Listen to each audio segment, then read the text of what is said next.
చిన్న ఉసిరికాయలతో చేసే పచ్చడి చాలా చాలా బాగుంటుందండి. ఆమ్లతో మనం ఎప్పుడు చేసుకుంటాం రెగ్యులర్‌గా.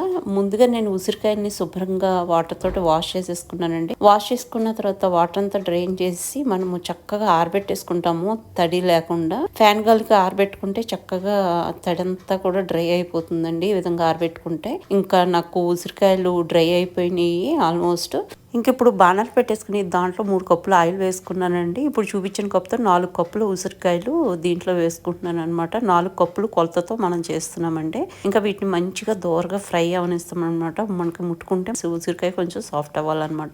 ఇవి చక్కగా మనకి వేగిపోయినాయండి. వీటిని పక్కకి గిన్నెలోకి తీసేసుకుంటాము. తీసేసుకున్న తర్వాత దీంట్లో పోపు చేసేసుకుంటాం అనమాట. ఆల్రెడీ ఆయిల్ కాగుంది కదండి. దాంట్లో ఓ టీ స్పూన్ నిండా జీలకర్ర, టీ స్పూన్ ఆవాలు, పావు టీ స్పూన్ మెంతులు, ఎండుమిర్చి, కరివేపాకు వేసుకుని చక్కగా వేగనిచ్చి దాన్ని చల్లారనిస్తామండి. ఇప్పుడు ఇంకా పచ్చడి కలిపేసుకుంటామండి. ఉసిరికాయలు ఆల్రెడీ తీసి పెట్టుకున్నాం కదా. దాంట్లో ఒక